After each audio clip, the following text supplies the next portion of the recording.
अस्सलाम वालेकुम। हमारे चैनल गवर्नमेंट अपडेट आप पे आपका बहुत बहुत वेलकम है। मैं आपका अपना होस्ट आज आपके लिए एक बहुत ही इंपॉर्टेंट न्यूज के साथ हाजिर हुआ हूँ। आज आपको मैं बताने वाला हूँ कि जिस तरह मैंने गुज़श्ता वीडियो के अंदर आपको इन्फॉर्मेशन दे दी थी कि आपके काफी ज्यादा अलाउंसेस वगैरह मंजूर होने वाले हैं, तो इंशाल्लाह इस वीडियो के अंदर मैं आपको तमाम तर डिटेल दूंगा कि कौन सा अलाउंस किस इदारे के अंदर और किस ग्रेड के मुलाजिम को मिलने वाला है। लेकिन उससे पहले अगर आप हमारे चैनल पर न्यू है तो जल्दी से हमारा चैनल सब्सक्राइब करके बेल आइकन को दबा दीजिएगा और वीडियो को बेल लाइक कर दीजिएगा। अब मैं आपको बताता जाऊं कि जितनी भी हमारी लिस्ट थी, मैंने आपको 10 से 12 ऐसे अलाउंसेस बताए थे जो कि हमारे सरकारी मुलाजमीन के मंजूर होने वाले हैं, हमारे पंजाब गवर्नमेंट मंजूर करने वाली है। तो मैं आपके सामने वो लिस्ट रखने वाला हूँ कि कौन सा अलाउंस किस इदारे के अंदर और किस ग्रेड के ऑफिसर को मिलने वाला है। तो सबसे पहले बात करते हैं सेक्रेटेरिएट अलाउंस की। वो मिलने वाला है हमारे जितने भी पीएमएस या फिर पीएस के ऑफिसर्स हैं, बीएस 17वें से लेकर 20वें ग्रेड के ऑफिसर और पंजाब सिविल सेक्रेटेरिएट के जो मुलाजिम होंगे जो कि 11वें से लेकर 16वें ग्रेड के मुलाजिम होंगे, उनको मिलेगा। और इदारा की बात करें तो chief secretary office, service and general administration office, उसके बाद लॉ डिपार्टमेंट, फाइनेंस डिपार्टमेंट और प्लानिंग एंड डेवलपमेंट डिपार्टमेंट, इनको मिलने वाला है। उसके बाद हम बात करते हैं एग्जीक्यूटिव अलाउंस की। तो एग्जीक्यूटिव अलाउंस की बात करें तो ये पीएस या पीएमएस के ऑफिसर्स को मिलता है, ये भी जो 17वें से लेकर 20वें ग्रेड के ऑफिसर होते हैं। और इसके साथ फाइनेंस, पीएनडी और एस एंड जीएडी के कुछ सीटों को मिलता है। अब इसके अंदर जो इदारे शामिल है उसमें आ जाता है S and GAD, finance department और पीएनडी डिपार्टमेंट। उसके बाद टेक्निकल अलाउंस की बात करें, टेक्निकल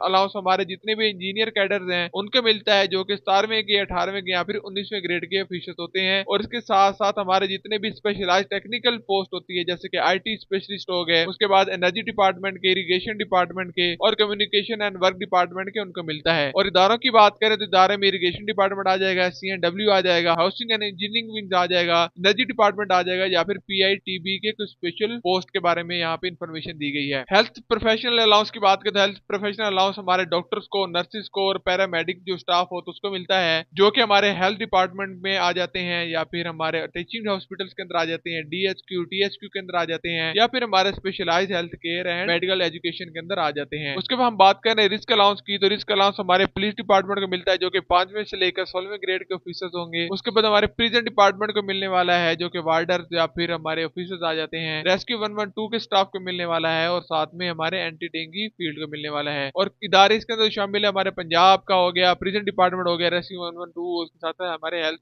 एंड केयर की डिपार्टमेंट जो मैंने यहाँ पर जाके आपको पहले बता दिया है। जुडिशियल अलाउंस के बारे में बात करें तो जुडिशियल अलाउंस हमारे जुडिशियल ऑफिसर्स को मिलने वाले जो 17वें ग्रेड से लेकर 21वें ग्रेड के ऑफिसर्स हैं। कोर्ट स्टाफ हमारे जो 11वें ग्रेड से लेकर 16वें ग्रेड के हैं। और इदारों की बात करें तो हमारे हाई कोर्ट का डिपार्टमेंट आ जाता है, लाहौर हाई कोर्ट का, उसके बाद डिस्ट्रिक्ट जुडिशरी आ जाती है या फिर स्पेशल कोर्ट आ जाता है। उसमें नर्सिंग अलाउंस की बात करें, नर्सिंग अलाउंस हमारे नर्सिंग स्टाफ को मिलने वाले जो कि 16वें ग्रेड के होते हैं। उसके बाद 4 नर्सिस की बात आ जाती है, हेड नर्सिस की बात 17वें ग्रेड की होती है। उसके बाद हमारे किन इदारों के अंदर, इदारे यहाँ पे तमाम तर जितने भी हमारे गवर्नमेंट के हॉस्पिटल होंगे उसके अंदर शामिल होंगे। फिक्स ट्रांसपोर्ट या फिर कन्वेंस अलाउंस की बात करें तो कन्वेंस अलाउंस हमारे 1 से लेकर 16वें ग्रेड के क्लरिकल स्टाफ को मिलेगा और नॉन गैजेट स्टाफ को मिलेगा। और कौन से इदारे के अंदर शामिल है तो तमाम तो जितने भी हमारे गवर्नमेंट डिपार्टमेंट के इदारे हैं उसके अंदर शामिल होंगे। स्पेशल एजुकेशन अलाउंस की बात करें तो हमारे स्पेशल एजुकेशन टीचिंग को मिलेगा जो कि 16वें ग्रेड से लेकर 18वें ग्रेड के मुलाजिम होते हैं। उसके बाद स्पेशल एजुकेशन डिपार्टमेंट इसका इदारों का नाम में आ जाता है। टीचिंग अलाउंस की बात करें, टीचिंग अलाउंस हमारे कॉलेज एंड स्कूल्स के जो टीचिंग अलाउंसेस होते हैं उनकी बात यहाँ पे हो रही है। एसएसटी, ईएसटी और पीएसटी की बात यहाँ पे हो रही है। 14वें ग्रेड से लेकर 16वें ग्रेड की यहाँ पे मुलाजमीन यहाँ पे आ जाते हैं, यहाँ पे 17वें ग्रेड के लेक्चरार भी शामिल हैं। किन इदारों को मिलने वाला है तो स्कूल एजुकेशन डिपार्टमेंट को मिलेगा और उसके साथ हमारे हायर एजुकेशन डिपार्टमेंट को मिलने वाला है। ये वो तमाम लिस्ट थी जो कि हमारे स्पेशल अलाउंस जिनकी दरखास्त दी गई है वो हमारे तमाम तर इदारे जिनको ये अब मिलने वाला है अलाउंस, इंशाल्लाह आने वाले कुछ दिनों के अंदर नोटिफिकेशन भी आ जाएगा। बाकी मैंने आपको पिछली वीडियो के अंदर ये तमाम डिटेल दी थी कि हुकूमत एड हॉक बढ़ाना चाहती थी बजट के अंदर, लेकिन जिस तरह हमारे आईएमएफ की कुछ शराइत हैं जिसकी वजह से हमें वो लोन दे रहा है और आईएमएफ ही आजकल हमारे बजट भी बना रहे हैं और हमारी तमाम तर डील्स वगैरह कर रहे हैं। तो जो आईएमएफ है उन्होंने इस चीज का बखूबी वाज़े तौर पर इस चीज का हुक्म दिया है कि जितने भी हमारे सरकारी मुलाजमिन उनकी तनख्वाहों के अंदर इजाफा ना किया जाए। अलाउंसेस का ये होता है कि अलाउंसेस तो हर बजट के अंदर आप काम खत्म कर सकते हैं, लेकिन तनख्वाह के बाद जो बढ़ जाती है उसको कम नहीं किया जा सकता। तो अलाउंसेस के अंदर इजाफा अगर कर भी देते हैं तो आने वाले बजट के अंदर हो सकता है कि उसको दोबारा रिव्यू कर दिया जाए, लेकिन जो हमारे तनख्वाहें हैं वो हमारी इतनी ज्यादा नहीं बढ़ने वाली, वही हमारी 5 से 10% बढ़ेगी जो हमेशा बढ़ती होती है। इसके मुतालिक अगर किसी किस्म का कोई भी सवाल हो तो आप उसे कमेंट बॉक्स में पूछ सकते हैं। आज की वीडियो के लिए इतना ही, मिलते अगली वीडियो के अंदर, तब तक हमें दीजिए इजाजत। अल्लाह हाफिज।